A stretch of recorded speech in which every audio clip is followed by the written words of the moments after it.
अस्सलाम वालेकुम, आप देख रहे हैं दोपहर की खबर और मैं हूं आयशा एहतशाम। भारतीय फौज के हाथों बुरहान वानी की हलाकत के बाद से मकबूजा कश्मीर में शुरू होने वाली शोरिश निहत्ते कश्मीरियों पर पैलेट गन से वार और आलमी दुनिया में इसकी गूंज। पाकिस्तान का दुनिया के सामने भारत के मजालिम को उजागर करना और भारत का उड़ी हमले में पाकिस्तान पर बगैर सबूत इल्जामात लगाकर जवाबी वार।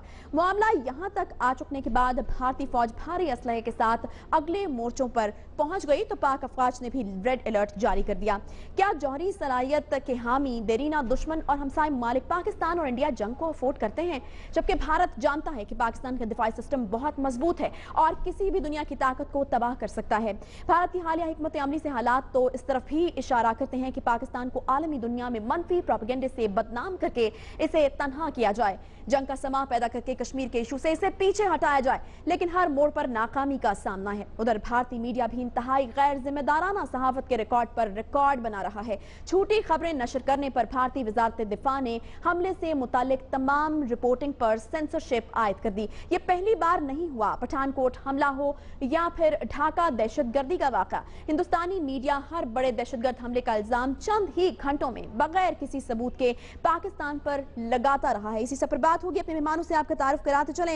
हामिद मीर साहब ने हमें ज्वाइन किया है, तजिया निगार है इस्लामाबाद से हमें ज्वाइन करें। Uma Shankar Singh foreign affairs editor हैं, एनडीटीवी के सीनियर जर्नलिस्ट हैं, हमें इंडिया से ज्वाइन कर रहे हैं। इसके अलावा सेनेटर निहाल हाशमी साहब पीएमएलएन से हमारे साथ मौजूद हैं। जनरल अमजद शुएब साहब दिफाई तजिया निगार हैं, हमारे साथ ये भी प्रोग्राम में शामिल रहेंगे। हामिद मीर साहब, सबसे पहले मैं आपकी तरफ बढ़ूंगी दोपहर की इस अहम खबर के साथ कि अब से कुछ देर पहले 48 घंटे का अल्टीमेटम भी उन पाकिस्तानी फनकारों को दिया गया है जो कि भारत में मौजूद हैं, यानी चीजें यहां तक आन पहुंची हैं। आपसे हम जानना ये चाहेंगे कि पीएम ने स्पीच की और उसके बारे में कहा भी जाता रहा है कि कश्मीर का मुकदमा बहुत अच्छे तरीके से पेश किया गया, लेकिन क्या आप नहीं समझते कि बलोचिस्तान में भारतीय मुदाखलत और इस तरह की कुछ चीजें जो कि उनके एजेंट की गिरफ्तारी है और इसके अलावा बरामदाब बुख्ती का जो तमाम मामला है, ये तो वो तमाम चीजें थी जिससे हम साबित कर सकते थे कि भारत की मुदाखलत है बलोचिस्तान में और अपना मुकदमा हम बिल्ड कर सकते थे। और हमें यह भी पता है कि मंडे को जो स्पीच होने जा रही है उसमें इस तरह की चीजें उठेंगी, तो आप क्या समझते हैं कि क्या हमने ये मौका जाया कर दिया अपना केस बिल्ड करने का? देखिए, सबसे पहले तो मैं ये कहूंगा कि आप अपने इंट्रो में कह रही थी कि पूरे का पूरा भारतीय मीडिया बहुत गैर जिम्मेदार है। मैं सारे के सारे भारतीय मीडिया को गैर जिम्मेदार नहीं कहूंगा। कुछ लोग हैं, आपकी स्क्रीन पे बार बार अर्नब गोस्वामी की तस्वीर दिखाई जा रही है, तो सारे का सारा जो इंडियन मीडिया है वो अर्नब गोस्वामी को फॉलो नहीं करता। वहाँ पे ऐसे लोग भी हैं जो कि इस जंगी जुनून के माहौल में अभी तक जिम्मेदारी का मुजाहरा कर रहे हैं, अमन की और पीस की बात भी कर रहे हैं। तो जहाँ तक कुछ इंडिया के मीडिया चैनल्स की तरफ से जो जंगी जुनून फैलाया जा रहा है तो उससे तो हम इनकार नहीं कर सकते। और ख़ास तौर पर जो कल एक प्रेस कॉन्फ्रेंस हाईलाइट की गई जिसमें एक इंतहा पसंद हिंदू तंजीम जो है उसने कहा कि जो पाकिस्तान के प्राइम मिनिस्टर का सर काट के लाएगा उसको 1 करोड़ रुपया इनाम दिया जाएगा, तो इस तरह की प्रेस कॉन्फ्रेंस बिल्कुल नशर नहीं करनी चाहिए थी। यह जर्नलिस्टिक एथिक्स की खिलाफ वर्जी है। और आप देखें कि इंडिया में तो नवाज शरीफ साहब पे बहुत तनकीद की जा रही है। कहा जा रहा है जी कि वो हिजबुल मुजाहिदीन के सुप्रीम कमांडर हैं क्योंकि उन्होंने बुरहान वानी का वहां पर नाम लिया है।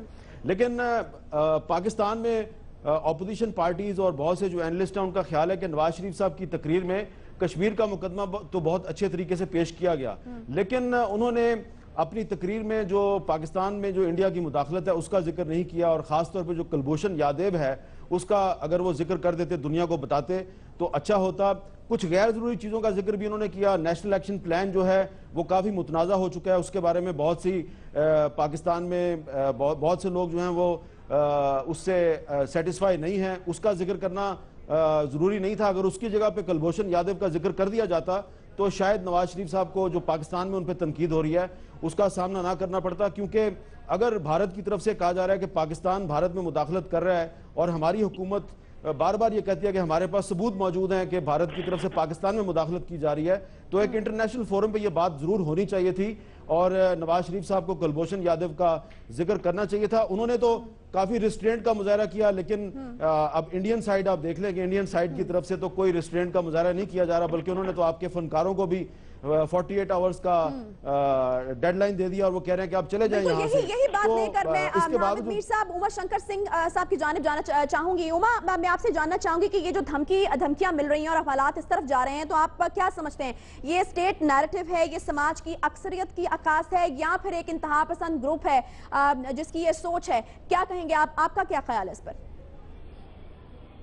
देखिए आयशा, प्रोग्राम के शुरू में मैं एक दो बातें साफ कर देना चाहता हूं। अमूमन मैं पाकिस्तान के चैनलों पे आना मैंने बंद कर दिया है, वो इसलिए क्योंकि इस तरह की जो बहसें होती है उसका जो मकसद है वो सिर्फ ये नजर आता है कि हम आपस में इस तरह की भाषा में बात करें और एक दूसरे पे इतना कीचड़ उछालें, एक दूसरे को नीचा दिखाने की कोशिश करें। तो इन सब वजहों से मैंने आना ही बंद कर दिया। लेकिन आप क्योंकि पुरानी जानकार हैं हमारी और आपके शो में आना मैंने मुनासिब समझा, और मैं ये चाहता हूँ कि इस शो में हम एक दूसरे पे कीचड़ न उछालें, जो तथ्य हैं उसके आधार पे बात करें। जैसे आप सही जी, उमा जारी रखिए। जी जी उमा,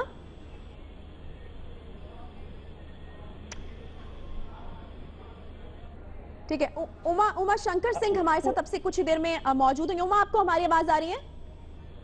जी, आपकी आवाज मुझे जी, आप जारी रखिए, जारी रखिए।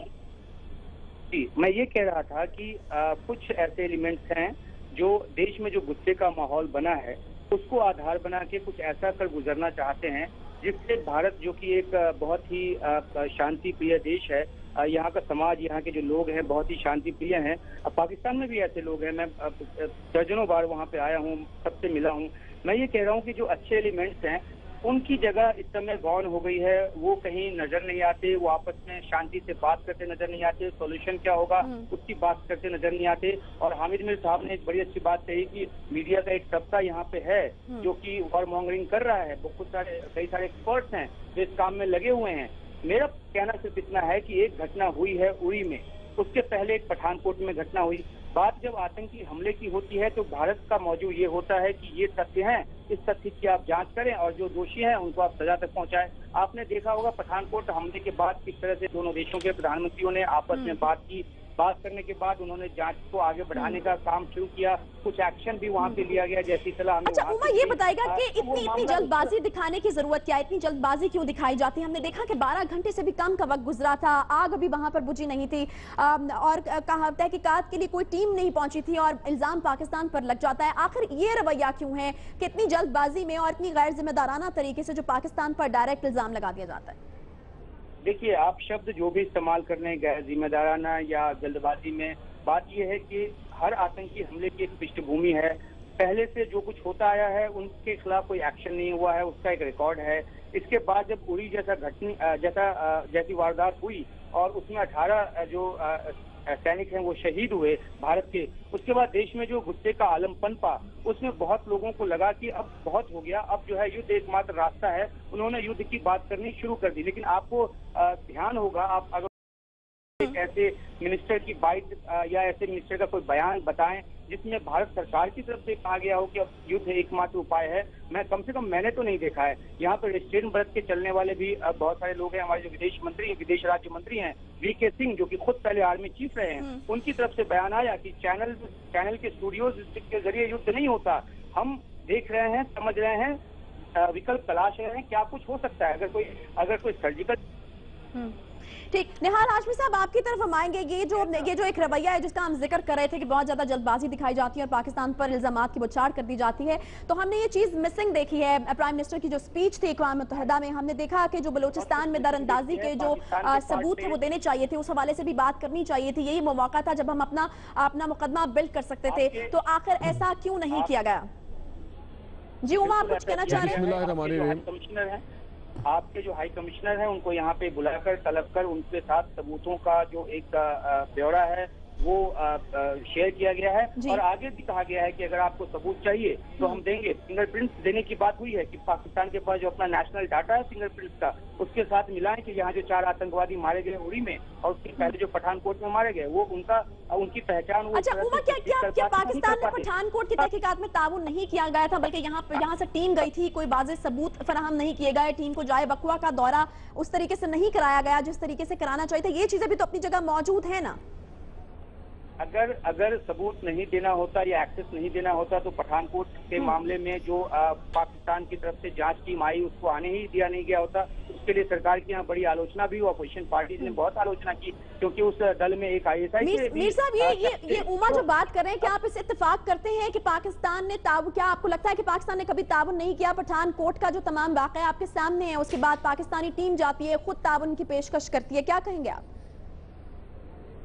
देखें, पठानकोट के मामले में तो पाकिस्तान ने बहुत ताउन किया, और जहां तक उमा साहब ये बता रहे थे कि पाकिस्तान के हाई कमिश्नर अब्दुल बासित को बुलाकर उड़ी हमले की एविडेंस शेयर की गई है, तो इसी पे तो सारा फटा है। क्योंकि प्रवीण स्वामी जो कि इंडियन एक्सप्रेस के नेशनल एडिटर हैं, वो 2 दिन पहले खुद कह चुके हैं, वीडियो स्टेटमेंट में भी कह चुके हैं, लिख भी चुके हैं कि कोई जो एविडेंस है वो बड़ी एम्बिगुअस है, और उन्होंने कहा कि जो वेपन्स पकड़े गए, जो कपड़े हैं, जो मेडिसिन है, कहीं पर भी पाकिस्तान की मार्किंग नहीं है। लेकिन कुछ जर्नलिस्टों ने जब ये कहा कि जी मार्किंग है, तो एक डिफेंस मिनिस्ट्री का जो ऑफिशियल है उसने उसकी तरदीद कर दी, उसको कंट्राडिक्ट किया। तो पठानकोट के मामले में आप देखें कि पाकिस्तान ने पूरा ताउन किया था, पाकिस्तान ने उसको कंडेम भी किया था। लेकिन उड़ी का मामला जो है, इसमें अभी अटैक चल रहा था, तो इंडिया ने पाकिस्तान पे इल्जाम लगा दिया, जिसकी वजह से बहुत ज्यादा टेंशन बढ़ गई है। और जो प्रवीण स्वामी है, उन्होंने वाज़े तौर पे कहा है कि पठानकोट में तो इंडिया के पास कुछ ना कुछ एविडेंस थी, लेकिन उड़ी वाला जो मामला है, इसमें इंडिया के पास कोई एविडेंस नहीं है। तो इंडियन मीडिया के जो क्रेडिबल लोग हैं वो कुछ और कह रहे हैं, और इंडिया की जो डिफेंस मिनिस्ट्री है और एक्सटर्नल अफेयर्स मिनिस्ट्री है वो कुछ और कह रही है। तो ये एक बहुत बड़ी कंट्राडिक्शन है, जिसकी वजह से पाकिस्तान में भी बड़े सवालात हैं कि ये अभी अटैक चल रहा था तो फौरी तौर पे आपने इल्जामात लगा दिए, लेकिन जो क्रेडिबल जर्नलिस्ट हैं इंडिया के, वो कह रहे हैं कि जी इंडिया के पास कोई एविडेंस नहीं है। सही। मैं रिबटल लेना चाहूंगी। निहाल हाशमी साहब, आपकी तरफ में आना चाहूंगी। एक सवाल मैंने आपसे बिल्कुल किया था। जी जी जी उमा, सबूतों की जो बात हो रही है, सबूतों को लेकर देखिए, यहाँ पे मीडिया अभी भी इतना वाइब्रेंट है कि वो जो कॉन्ट्रडिक्शंस है उसकी बातों को लेकर रिपोर्ट कर रहे हैं। सबूत जो है, जो मार्के की बात है, वो जो DGMO ने यहाँ पे प्रेस कॉन्फ्रेंस किया, उसमें उन्होंने ये बात कही।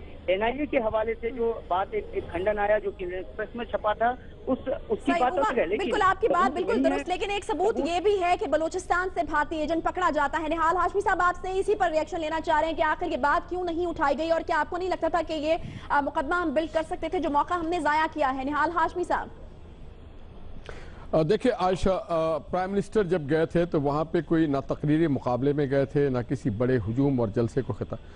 उन्हें इस खित्ते के मजलूम लोगों की, इस खित्ते के मसाइल, इस खित्ते के अमन का रास्ता, और इस खित्ते में जो दहशत गर्दी है, जो इंतहा पसंदी है, उस मसाइल को पूरे आलमी बिरादरी के सामने रखना था। और उन्होंने बड़े मौसर, अगर कुलभूषण यादव का जिक्र किया जाए तो क्या उसे एक दुनिया का बहुत बड़ा कोई, जैसे इंडिया का तो वो फिर हीरो होता है, वहाँ पे जिक्र होना चाहिए था बुरहान वानी का, जो आज के कश्मीर के जो फ्रीडम फाइटर्स हैं उसका आइकॉन है। हमारे ऊपर इल्जामात लग रहे हैं। उन्होंने जो तकरीर का रिएक्शन दिया, उसके बाद उसमें कहा गया कि पाकिस्तान को दहशतगर्द रियासत डिक्लेयर किया जाए। जो पैसे पाकिस्तान को दिए जाते हैं पाकिस्तान दहशतगर्दी को खत्म करने के लिए, वो पाकिस्तान इस्तेमाल करे दहशतगर्दी को फरोग देने के लिए। अगर मुझे आप अलाउ करें तो मैं आपको ये बताना चाहता हूँ कि प्राइम मिनिस्टर ने बड़ा कैटेगोरिकली कहा है कि जो पाकिस्तान में दहशतगर्दी हो रही है वो फॉरेन इंटरवेंशन से हो रही है, और फॉरेन जो घुसपैठी है उनके तहत से हो रही है, और हम उसको फेस करें। और इसी वजह से उन्होंने नेशनल एक्शन प्लान का और ज़रबे अज़्ज़ का जिक्र किया। जनरल अमजद शुएब साहब, आपकी तरफ में आना चाहूंगी। ये जो निहाल हाशमी साहब कह रहे हैं, ये इस तरीके से कह रहे हैं कि बहुत ढके छुपे अल्फाज में फॉरेन इंटरवेंशन की बात हुई है, तो आखिर इसकी क्या जरूरत थी? खुले अल्फाज में क्यों नहीं कहा जा सकता था कि हमारी जगह से, बलूचिस्तान से एक भारतीय एजेंट गिरफ्तार होता है, अनुपम गोस्वामी जो है, ये गुज़श्ता 20 रोज से पाकिस्तान के बारे में इस तरह के प्रोग्राम कर रहे हैं।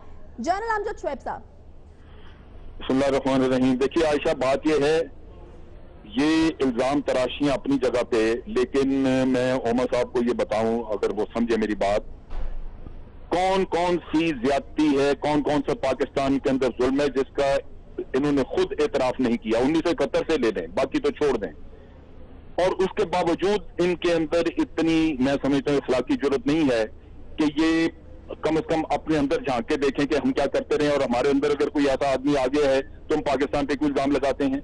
मैं आपको एक चीज बताऊं, अगर हम इनके मुल्क में ये करवा रहे होते तो हमारे नेशनल सिक्योरिटी एडवाइजर ने गुजरात में हमें इंफॉर्मेशन मिली कि एक बहुत बड़ा वाकया होने वाला है, और इन्होंने हमारा शुक्रिया अदा किया, हमने इनको इत्तला दी। इन्होंने 10 लोग पकड़े, बाहर इन्होंने नाम तक नहीं लिया, और वो वाकया हमारे कहने की वजह से बचा। हमें पता था कि ये वाकया भी अगर हो गया तो ये हमारे ऊपर मलबा डाल देंगे। पठानकोट के बाद की बात है, और जब पठानकोट का वाकया हुआ तो इनके अपने जो डायरेक्टर जनरल इनके बीएसएफ के थे, उन्होंने कहा जी कहीं से मेरे इलाके में तार नहीं कटी हुई, कोई ऐसा फेंस नहीं कटी। फिर उसके बाद इनके नेशनल सिक्योरिटी जो इनके नेशनल इन्वेस्टिगेशन एजेंसी वाले हैं, उन्होंने कहा कि जी हमारे पास कोई ऐसा सबूत नहीं है कि कहीं पाकिस्तान की रियासत या कोई इंटेलिजेंस अदारा इसमें इन्वॉल्व हो। उसके बावजूद इनकी हुकूमत ने फिर हमारे ऊपर और उस शख्स को इन्होंने बंद किया। बॉम्बे के साहिल पे ऊपर एक कश्ती जल गई, इनकी अपनी एक्सरसाइज में इन्होंने फौरन मीडिया पे शोर मचा दिया कि पाकिस्तान से फिर दहशतगर्द आ रहे थे, कश्ती को उड़ा दिया गया है। वो इनका ही अपना एक आदमी बोल पड़ा जो इनके कोस्ट गार्ड का आदमी था, उसको उन्होंने नौकरी से निकाल दिया। ये रोजाना एलओसी के ऊपर जो कहते हैं कि जी ये इन्फिल्ट्रेटर आए हैं, ये वहां के देहातियों को मार देते हैं और कहते हैं कि जी इन्फिल्ट्रेटर से एक देहातियों का मारने का जो वाकया हुआ पीछे, उसके ऊपर वहां पे उन्होंने देहातियों ने जुलूस निकाला, शोर शराबा हुआ और वो केस अदालत में चला गया। फौज के प्रेशर की वजह से वो 2002 या 3 के बाद वो केस उन्होंने वापस करवा दिया। अब 10 आदमियों को उन्होंने कहा जी वहां पे 10 इन्फिल्ट्रेटर थे, उनको गोली मार दी गई। वो 10 इन्फिल्ट्रेटर खुदा जाने थे या नहीं थे और इनको किसने गोली मारी, हमें ये पता है कि वहां बॉर्डर पे इनके। Welcome back. एक बार फिर से आपको दोपहर की खबर में खुशामदीद कहते हैं। हामिद मीर साहब, मैं आपकी तरफ आऊंगी जनरल अमजद शुएब की वही बात लेकर जो उन्होंने कहा कि बहुत सहूलत के साथ पाकिस्तान को दहशतगर्द स्टेट डिक्लेयर करने की कोशिश की जा रही है। तो आपसे जानना चाहूंगी कि अगर आप क्या समझते हैं, अगर कुलभूषण जाधव के रैंक का कोई पाकिस्तानी अफसर इंडिया से गिरफ्तार होता तो वहां पर क्या किस किस्म का वावेला होता? और इस तरह के सबूत भी बिल्कुल हमारे पास मौजूद हैं, जैसे कि इंडियन प्राइम मिनिस्टर जो है वो बांग्लादेश में जाकर कहते हैं कि और क्रेडिट लेते हैं इस चीज का कि पाकिस्तान को 2 लाख हमने किया, बांग्लादेश को आजादी हमने दिलाई। तो जब इस तरह की खुल्लम खुल्ला कुछ चीजें हमारे सामने मौजूद हैं तो फिर क्यों हमने इतना आसान बना दिया? हमारी तरफ से कोई गलती हो रही है या हम सही तरीके से अपना मुकदमा नहीं पेश कर पा रहे, जो इतनी सहूलत से, जैसा कि जनरल अमजद शुएब ने कहा कि भारत उस तरफ बढ़ रहा है कि पाकिस्तान को एक दहशतगर्द स्टेट डिक्लेयर किया जाए? देखें, ये जो पाकिस्तान में जो इंडियन इंटरफेरेंस है इसकी हिस्ट्री बहुत पुरानी है। ये 58 साल से हो रही है और मैं उस डिटेल में नहीं जाना चाहता, लेकिन 1948 से पाकिस्तान के पास एविडेंस मौजूद है। बल्कि एक ज़माना तो ये भी था कि 1950s में जो वजीरिस्तान में जो एक इंसर्जेंसी शुरू करवाई गई थी तो उसमें बराह रास्त कुछ लेटर्स पकड़े गए थे, कुछ इंडिया की टॉप जो पर्सनैलिटीज़ थे उनके। तो ये एविडेंस पाकिस्तान के पास बहुत पुरानी है। इंडिया भी ये क्लेम करता है कि इंडिया के पास भी है और इसमें कोई शक नहीं है कि दोनों तरफ से कुछ ना कुछ किया जाता रहा है। लेकिन ये 9/11 के बाद जो है पाकिस्तान का ट्राइबल एरिया और बलोचिस्तान ये खास तौर पे टारगेट बना हुआ है। और आप देखें कि 9/11 से पहले भी बहुत से लोग पकड़े गए थे। ये इमरान खान साहब का जो कैंसर हॉस्पिटल है इसमें बम धमाका करवाया गया, जो टेररिस्ट पकड़ा गया था मैंने उसका पुलिस कस्टडी में मैंने उसका इंटरव्यू किया था, उसने बताया था उसको कहाँ पे ट्रेनिंग मिली है। इसी तरह अब ये कुलभूषण यादव साहब पकड़े गए हैं तो हमें तो यही कहा जा रहा था, पाकिस्तान के डिफेंस मिनिस्टर ख्वाजा आसिफ साहब ने और पाकिस्तान की फॉरेन मिनिस्ट्री ने, सरताज अजीज साहब ने बार बार ये ऑन द रिकॉर्ड ये कहा, उनके बयानात मौजूद हैं कि जनाब कुलभूषण यादव का जो मसला है इसको हम इंटरनेशनल फोरम पे पेश करेंगे। तारिक फातमी साहब जो हैं जो प्राइम मिनिस्टर के साथ न्यूयॉर्क में मौजूद थे तकरीर के दौरान, उन्होंने ये बात ऑन द रिकॉर्ड कही कि हम डोजियर देंगे जिसमें के सबूत मौजूद होंगे कि जनाब जो इंडियन इंटेलिजेंस एजेंसीज का नेटवर्क है वो किस तरह पाकिस्तान में मुदाखलत कर रहा है। लेकिन वहां पे डोजियर दिया गया है कश्मीरियों के साथ ह्यूमन राइट्स वायलेशंस का, वो भी ठीक है। लेकिन ये पाकिस्तान में सवाल उठाया जा रहा है कि पाकिस्तान की तमाम जो बड़ी बड़ी हुकूमती शख्सियात हैं उन्होंने ये दावा किया था कि कुलभूषण यादव के मुतालिक हम इंटरनेशनल फोरम पे को बात करेंगे, लेकिन ये बात क्यों नहीं हुई? और ये एक बहुत बड़ा सवाल है, इसका जवाब प्राइम मिनिस्टर साहब को देना चाहिए। ठीक, उमा आपकी तरफ में आऊंगी। वज़ीर आज़म ने जो तकरीर की है यूएन में उसमें उन्होंने मुज़ाकरात की दावत भी दी है, यानी कुछ पॉजिटिव बातें भी हुई हैं। इंडिपेंडेंट कमीशन के हवाले से भी मुतालबा किया गया है। तो आपसे जानना ये चाहेंगे कि सुषमा स्वराज जो तकरीर करने जा रही हैं यूएन में, क्या उसमें भी कुछ पॉजिटिव बातों की उम्मीद की जा सकती है या वेलकम किया जा सकता है इस मुज़ाकरात की दावत को, इंडिपेंडेंट कमीशन को, या फिर सिर्फ एलिगेशंस ही होंगे?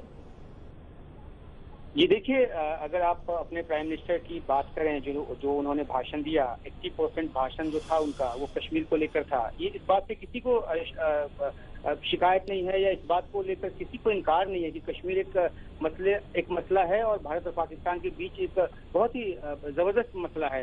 इसको लेकर बात होनी चाहिए और जिस भी फोरम पे जाते हैं पाकिस्तान के जो प्राइम मिनिस्टर हैं तो उनको यही कहा जाता है। और इस मामले में भी बान की मून की तरफ से यही कहा गया कि द्विपक्षीय बातचीत के जरिए आप इस समस्या का समाधान कीजिए। जहां तक डॉजियर की बात है तो जो बान की मून की तरफ से जो स्टेटमेंट आया था उसमें डॉजियर का कहीं जिक्र भी नहीं था। खैर मुझे ये इसमें नहीं पढ़ना कि उस डॉजियर में क्या था क्या नहीं है। मैं सिर्फ इतना कहना चाहता हूँ कि एक डिनायल मोड में पाकिस्तान हमेशा रहता है।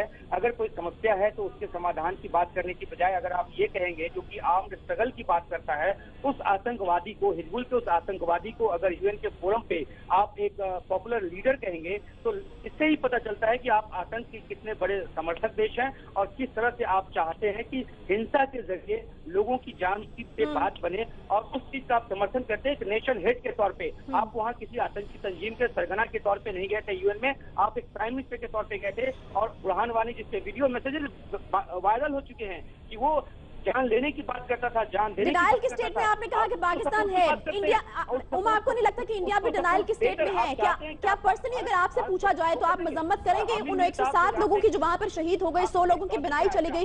हामिद मीर साहब जो क्रेडिबिलिटी का सर्टिफिकेट बांटते हैं ना भारतीय मीडिया को, वो अपने यहाँ की मीडिया को बांटे क्रेडिबिलिटी का सर्टिफिकेट। वहाँ पे भी ऐसे बहुत पत्रकारों को जानता हूँ जिनके बड़े बड़े जो कारनामे हैं वो सामने आते हैं और उनकी लीनियंसी किसकी तरफ क्या होती है उसकी जानकारी हमें भी है। लेकिन यहाँ मैंने आपको पहले कहा था कि मंशा इस तरह की बहस की इस बात पे नहीं होती कि कीचड़ उछाला जाए, आपकी मीडिया पे मैं उछालूं, हमारे यहाँ की मीडिया पे आप उछालें, हमारी सरकार पे आप उछालो, आपकी सरकार पे हम उछालें।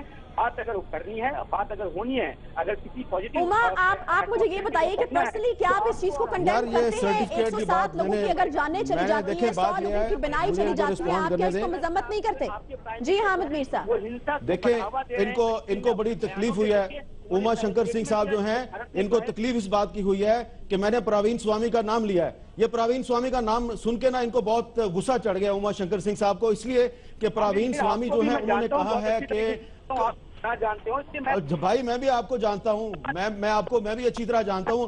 आपकी तमाम Indian civil society Bhagat Singh को एक फ्रीडम फाइटर कहती है। भगत सिंह ने बम चलाया था, तो अगर भगत सिंह बम चलाने वाला आदमी अगर इंडिया का हीरो हो सकता है तो बुरहान वानी जो फ्रीडम स्ट्रगल कर रहा है एक डिस्प्यूटेड टेरिटरी में, यूएन सिक्योरिटी काउंसिल के रेजोल्यूशंस के मुताबिक Jammu and Kashmir is a disputed territory and Indian forces are occupying forces, तो अगर बुरहान वानी उनको रेजिस्ट कर रहा है तो एक फ्रीडम फाइटर है। अगर भगत सिंह फ्रीडम फाइटर है तो बुरहान वानी भी फ्रीडम फाइटर है। इसका क्या जवाब है बताइए आप? भगत सिंह टेररिस्ट था या फ्रीडम फाइटर था? इसका जवाब दें मुझे आप। भगत सिंह फ्रीडम फाइटर था या टेररिस्ट था? इसका जवाब दें मुझे आप।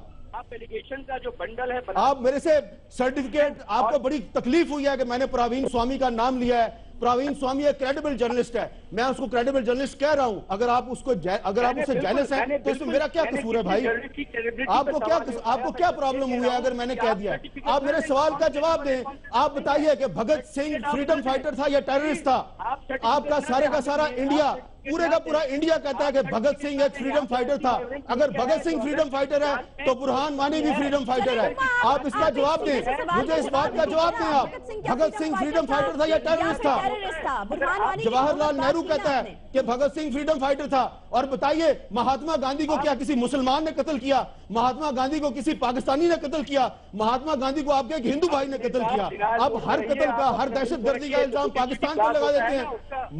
उसके ऊपर ये जिम्मेदारी होती है कि अगर सरकार ना समझ बन जाए तो उसको समझाए, सत्ता को समझाए। लेकिन जब आप सत्ता के साथ, आप मुझे बताइए ना भाई, आपने शुरू किया ना मेरे साथ, आपने शुरू किया ना कि मैं सर्टिफिकेट बांट रहा हूं भाई, मैं सर्टिफिकेट बांट रहा हूं। मैंने कहा है कि प्रवीण स्वामी एक क्रेडिबल जर्नलिस्ट है, आपको इसकी तकलीफ हो गई है। मैंने आपसे 2 सवाल पूछे हैं, मेरे 2 सवालों का जवाब दें। महात्मा सिंह को किसी मुसलमान ने कत्ल किया या हिंदू ने? भगत सिंह फ्रीडम फाइटर था या टेररिस्ट था? इन 2 सवालों का जवाब दे दें मुझे आप, आपकी भी क्रेडिबिलिटी को मान लेंगे हम। आपको खा रहा है ये तो आपका महात्मा गांधी को मुसलमान ने कत्ल किया या हिंदू ने? बताइए आप। महात्मा गांधी की तस्वीर आपके नोट पे छपती है, जो इंडिया में करेंसी चलती है उस पे महात्मा गांधी की तस्वीर छपती है। महात्मा गांधी को किसी मुसलमान ने कत्ल किया या किसी हिंदू ने? बताइए आप, आज बताइए आप। अगर आप में मॉरल करेज है, इखलाकी जुर्रत है तो बताइए महात्मा गांधी को मुसलमान ने कत्ल किया या हिंदू ने कत्ल किया? बता दीजिए आज। सिर्फ ये बताइए कि बुरहान वानी को अगर आप आतंकवादी नहीं मानते हैं तो आप आतंकवाद के समर्थक हैं। और कोई भी सिविल, आप ये बताइए कि आप भगत सिंह को फ्रीडम फाइटर मानते हैं या नहीं मानते? बताइए, आप भगत सिंह को फ्रीडम फाइटर मानते हैं या नहीं मानते? जवाहरलाल नेहरू जो है जवाहरलाल नेहरू जो है वो पीएलओ को सपोर्ट क्यों करता था? इंदिरा गांधी पीएलओ को सपोर्ट क्यों करती थी? लेकिन जो वोकल लोग इंदिरा गांधी ने यासिर अरफात को हमेशा सपोर्ट क्यों किया? इंदिरा गांधी ने नेल्सन मंडेला को सपोर्ट क्यों किया? आपको बता दे रहा हूँ कुछ नहीं होगा, आप लोग इसे इल्जाम और भाई मैं भी आपको बता रहा हूँ कि महात्मा गांधी को भी एक हिंदू आपसान ने कत्ल किया, और भगत सिंह जो है वो हमारा भी हीरो था, उसको आप भी हीरो कहते हैं। हवाई जहाज चल रहे हैं और उसके ऊपर जो है ना उमा शंकर जी, उमा शंकर सिंह, आपकी जो है ना सारी फॉरेन अफेयर्स पे जो आपकी ग्रिप है वो सारी एक्सपोज हो गई है। आप 2 सवालों का जवाब दे दे, 2 सवालों का जवाब दे दे। मैं पूछ रहा हूँ कि महात्मा गांधी को मुसलमान ने कत्ल किया या हिंदू ने? बता दीजिए। नथुराम गोडसे कौन था? नथुराम हिंदू था या मुसलमान था जिसने महात्मा गांधी को कत्ल किया? बताइए, क्यों नहीं बता रहे आप? भगत सिंह फ्रीडम फाइटर था या टेररिस्ट था? बताइए, क्यों नहीं बता रहे आप? यही है, यही पे आपकी जो डेमोक्रेसी है ना, उसका यही सबसे बड़ा एक अलमिया है। एक तो हम तो ये कह रहे हैं कि जी इंडियन मीडिया पे एक सेंसरशिप आए थे, हम उसकी मजम्मत कर रहे हैं। आप उल्टा जो है अपनी स्टैब्लिशमेंट को खुश करने के लिए हमारे से लड़ रहे हैं। पता नहीं आप कौन से ब्रिगेडियर को, जनरल को खुश करना चाह रहे हैं। के लोगों के साथ मैं भी लाहौर में आप लोगों के जो प्रदर्शन होते थे उसमें शामिल होता था। बहरहाल मुझे वही तो मैं कह रहा हूं। आपने मुझे अटैक किया ना, आपने कहा मैं सर्टिफिकेट बांट रहा हूँ। मैंने तो कोई सर्टिफिकेट नहीं बांटा, मैंने तो सिर्फ प्रवीण स्वामी का नाम लिया। आपको बड़ी तकलीफ हो गई, इसलिए मैं आपसे मुद्दबाना तौर पे 2 सवाल पूछ रहा हूँ। सिर्फ 2 सवाल है कि नथुराम गोडसे हिंदू था या मुसलमान था? महात्मा गांधी का कातिल हिंदू था या मुसलमान था? आज की हिम्मत रखते हैं सवाल। महात्मा गांधी का कातिल हिंदू था या मुसलमान था? बताइए, बताइए। महात्मा गांधी का कातिल हिंदू था या मुसलमान था? भगत सिंह फ्रीडम फाइटर था या टेररिस्ट था? बता दीजिए, बता दीजिए ना भाई, क्यों नहीं बता रहे आप? जो एक इल्जामात लगा के और निकल लेंगे बस। अरे डिनाइल मोड में मत रहिए। कोई इल्जाम नहीं लगा, 2 सवाल पूछ रहा हूँ। मैं आपसे 2 सवाल पूछ रहा हूँ। महात्मा गांधी का कातिल हिंदू था या मुसलमान था? महात्मा गांधी का कातिल हिंदू था या मुसलमान था? भगत सिंह फ्रीडम फाइटर था या टेररिस्ट था? अगर भगत सिंह फ्रीडम फाइटर है तो बुरहान वानी भी फ्रीडम फाइटर है। हाँ, तो आप बस आतंकवादी समर्थक हैं। डबल स्टैंडर्ड हैं आपके, डबल स्टैंडर्ड्स हैं। भगत सिंह ने बम चलाया था ना। जनरल अमजद साहब, अभी तक की जो गुफ्तगू हमने सुनी है, ऐसा लग रहा है कि दोहरा मयार हमें देखने को मिल रहा है। क्या कहेंगे आप? क्या किसी को कोई शक है कि बुरहान वानी फ्रीडम फाइटर है? जनरल अमजद शुएब साहब, आप जी देखिए, हेलो, देखिए बुरहान वानी, पहले तो इनको उसके बैकग्राउंड देखना चाहिए। इन्होंने इस बेदर्दी से उसके एक मासूम भाई को, बड़े भाई को मारा। नफरत के जज्बे तो इन्होंने खुद बोए, और आजादी की तहरीक जो है उसको जन्म इन्होंने खुद दिया। अब उसको पहले तो जुल्म करें, फिर मार दें, फिर कहें कि अब ये रोए भी ना, इसको तकलीफ भी ना हो और तकलीफ का जिक्र भी ना करे। ये मैं समझता हूं इंतहाई दोहरा मयार क्या, मैं समझता हूं इखलाक से गिरी हुई बात है। अब अगर उसने हाथ उठाया और उसने आजादी मांगी और आज पूरा कश्मीर ये मांग रहा है, तो ये जब डिनाइल में रहेंगे ये कभी उस चीज का हल नहीं तलाश कर सकेंगे। डिनाइल से बाहर निकलेंगे तो फिर इनको पता लगेगा। इनका ग्रुप गया है 3 जर्नलिस्ट का, जिसने इंडिपेंडेंट वहां पे जाके, और ये इंटरनेट पे इनकी वीडियोस पड़ी हैं, जिन्होंने जाके वहां पे इन्वेस्टिगेशन की और वो वापस आए और उन्होंने उर्दू चैनल पे आके कहा कि जी वहां पे बच्चा 12 साल का लेके 80 साल के बुजुर्ग तक सिर्फ आजादी मांग रहे हैं और कुछ नहीं कर रहे। और हिंदुस्तान के साथ आज वो रहने को तैयार नहीं है क्योंकि बर्बरियत और जुल्म की इंतहा हो चुकी है। ये चीजें इनको डिनाइल से बाहर आना होगा और दोहरे मयार छोड़ने होंगे। हमारा मुल्क इन्होंने तोड़ा, आज भी उसमें फख्र लेते हैं। इनको ये पता नहीं कि मुक्तिबानी क्या चीज थी। अगर हम इनके साथ बदनीयती रखते, जब चाइना ने इनके ऊपर हमला किया था 1962 में, हम इनके पीछे छुरा घूमते थे। मुसलमान इतना बदअखलाक नहीं है, हमने इनका मुंह तोड़ने की कोशिश कभी नहीं की। हमने इनको गुजरात के मामले में भी इत्तला दी, लेकिन ये सिर्फ इल्जाम तराशी और उसके अलावा कुछ काम नहीं जानते। सबूत इनके पास नहीं होता। पठानकोट का मैंने आपको बताया, बॉम्बे का वाकया मैंने बताया कि इन्होंने खुद पेश किया। एलओसी के ऊपर लोगों को मारते और कहते हैं जी इन्फिल्ट्रेटर से। ये चीजें अगर ये अपने लोगों को गलत फीड करेंगे तो ये इनके जहन में फिर इसी तरह जहर फैलेगा और जंग के बादल इस पे मुल्कों के ऊपर फैलाएंगे। इनको सोचना चाहिए कि ये मुल्क को किधर धकेल रहे हैं। आज पाकिस्तान एक एटमी कुव्वत है, इसके हालात वो 1971 वाले नहीं है। मैंने तो इनके लोगों से जिससे बात की है, इनके अंदर गलतफहमी है 1971 वाली, जब हमारी सभों में बंगाली जो है वो गद्दारी करके बैठे हुए थे। आज वो चीज नहीं है। आज हर ठीक है, चीज का बगैर मुंह तोड़ जवाब सबूतों दिया के जाएगा। बहुत शुक्रिया अदा करूंगी अपने तमाम मेहमानों का। बगैर सबूत के इल्जामात लगाए जा रहे हैं और उसके बाद ये कहा जा रहा है कि डिनाइल मोड में है। बिल्कुल इस चीज को माना जाता है और बिल्कुल इस चीज पर हम कायम हैं। जी मीर साहब, आप क्या कहना चाह रहे हैं? उमा शंकर से जवाब लीजिए ना, दो सिंपल से सवालात थे, उसका जवाब ही नहीं लिया आपने। चले ठीक है, कोई बात नहीं अगर वो नहीं देना चाह रहे तो, लेकिन इससे वो साबित होता है कि उनके पास जवाब नहीं है and morally intellectually they are bankrupt. जवाब आप अगर इस बात का जवाब दे दें कि अगर आपके यहाँ की गवर्नमेंट की पॉलिसी अगर वो प्रो जो मिलिटेंसी हो गई है, अगर वो हिंसात्मक और यार प्रो मिलिट्री को छोड़ो भाई, मैं तो एक पुरानी बात आपसे पूछ रहा हूँ कि महात्मा गांधी को एक मुसलमान ने कत्ल किया या हिंदू ने कत्ल किया, इसका क्या ताल्लुक है पाकिस्तान के मामले से? क्या साबित करना चाहते हैं? बात आप भी बता दें ना, आप भी बता दें, आप बता दें भगत सिंह को आप हीरो क्यों कहते हैं? वो फ्रीडम फाइटर था या टेररिस्ट था?